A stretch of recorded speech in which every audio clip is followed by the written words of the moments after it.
Welcome to Calculus. Hi, I am Raman Chauvin and today we are going to discuss about the tabular method to solve integration problems.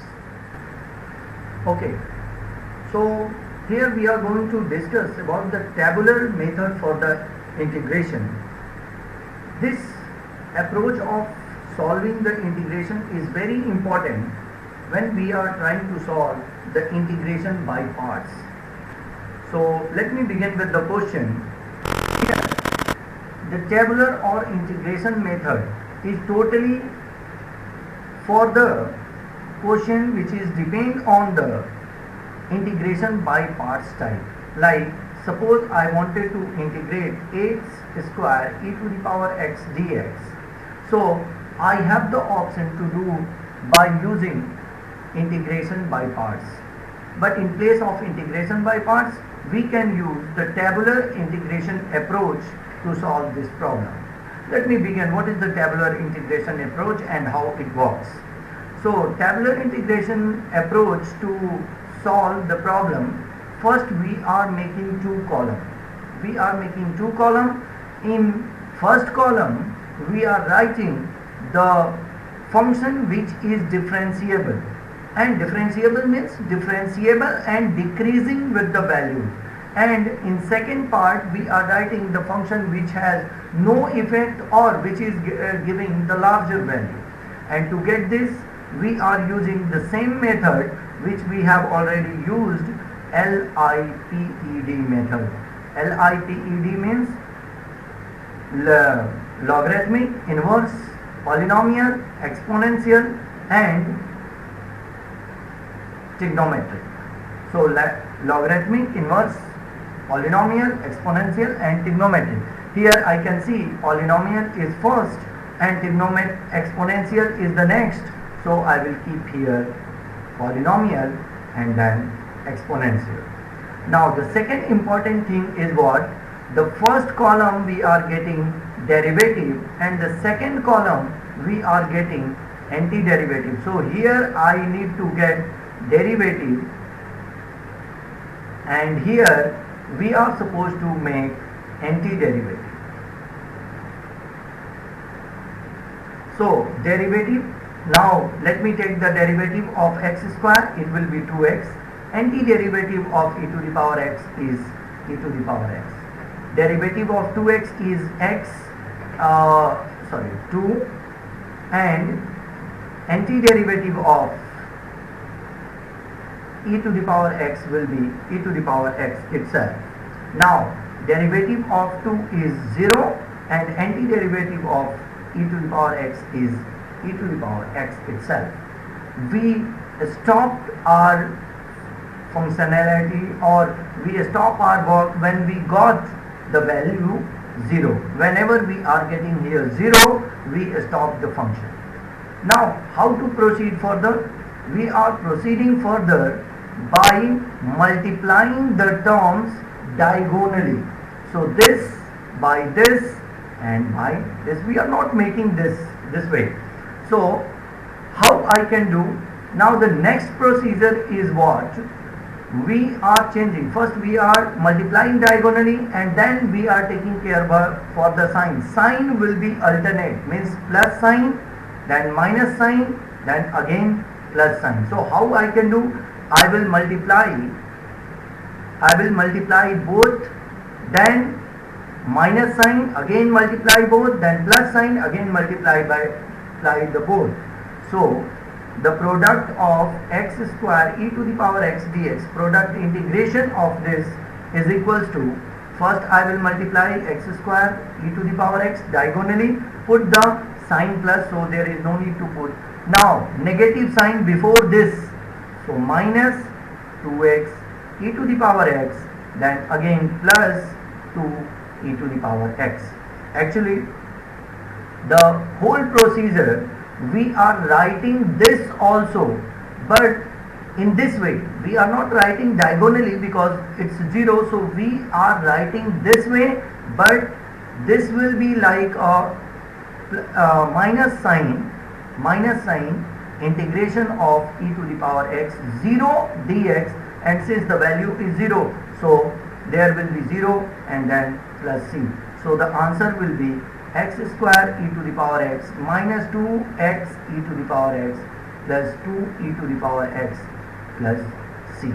So here is the method to get the tabular integration. Now let me see what exactly meaning of this, the tabular method, how it works. So tabular method works the systematic way. Each and every time you are getting the first term and the integration of the second term. Like if I stop the procedure till here, so the function will be, which I will get x square e to the power x dx, which I am going to get the first part e to the power x, and with the symbol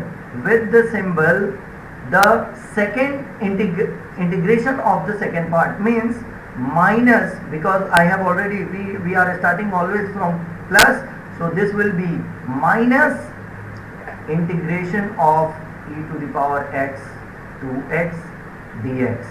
On the same way, if I have done three statements till here, so what I will get is product of these two, e to the power x into x square, product of these two, so minus 2x e to the power x, and then again I am going back here because I have already stopped here, so this will be plus minus plus, so plus e to the power x to dx, and when I stop here, then I am going to get the final result. So you can see step by step we are getting without integration term, with integration term. At the end we are getting all the terms which are not included integration.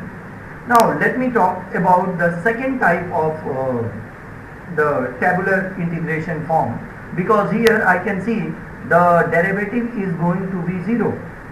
What would happen if derivative, none of the function derivative is going to be 0? Then what would happen, like log x, cos x e to the power x or sin x e to the power x.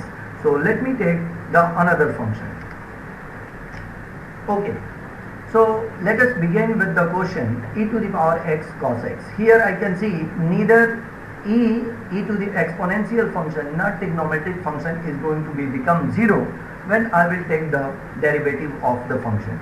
So what is the option which I can take the first function and which I can take the second function? And the second problem is, what if I am taking the first function, I am not going to get 0, so when I will stop the getting derivative or the antiderivative, will it be like infinite series, or I am going to stop somewhere? So there is a hint, whenever we are getting the same function and with the opposite sign, we are going to stop. So let me begin with the question. First problem is to choose the first function and the second function. Here I have the option exponential and trigonometric. So exponential and trigonometric, I am going to choose e to the power x as a first function and cos x as a second function. As we know, the first table, the first column, I am going to differentiate, get derivative, so e to the power x cos x. Here I am going to integrate, so integration of cos x is simple sin x. Now again, because here I could not get this one, I need to check whenever I am going to get e to the power x cos x, then I need to stop, whether plus or sin minus, that is depend on the question. But if I am getting the same coefficient here, also the same function, then we will stop. Now the second is e to the power x, and sin x integration is minus cos x. As I told, whenever we are getting the same type of the function which are in the question, we are going to stop. So here we are stopped. Now what to do? The next option, multiply diagonally. So I am going to get e to the power x cos x dx is equals to first positive, next negative. So e to the power x sin x and minus e to the power x minus cos x. Now this is not a result. This is not a result, as to get the result I need to move back here as we have done the previous question, because we have moved back the to x and there was a 0, so we could not get any term, but here I am going to get the term.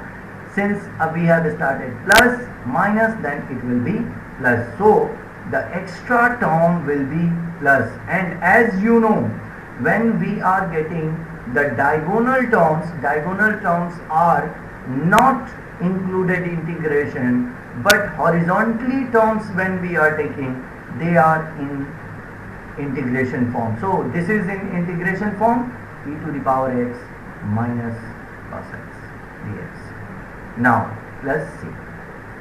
So this will be e to the power x cos x dx is equals to e to the power x sin x plus e to the power x cos x, and this will be minus e to the power x cos x dx plus c. As I can see, this term and this term both are equal, so I can transfer this term from here to here, and when I will transpose from right to left, it will become a plus sign. So e to the power x cos x dx plus e to the power x cos x dx is equals to e to the power x, take the common out, sin x plus cos x plus c. Now here both are equal, so 2 times e to the power x cos x dx is equals to e to the power x sin x plus cos x plus c, and this will be e to the power x cos x dx will be e to the power x by 2 sin x plus cos x plus c by 2, which I write d also. And so answer of the integration of the two product is this. So we need to once again revise what we have done. We stopped. This is the important. When we are going to stop, whenever we are getting the same function without sign, we are not considered the sign notation. Whenever we are getting the same function as in the question, we are going to stop the procedure. So how was the method? Quite easy, interesting, and very much useful. When you have less time, you may use this. But the important part of mathematics is not knowing the formula, not knowing the way how to solve. Until you are not master on the way, this is not going to work. So to make this in your practice, you have to solve so many problems on the basis of that. Even then, you know that this way, the another way also is useful. So first you need to select some problems from your book, outside of the book, and try to be master on the tabular form of integration.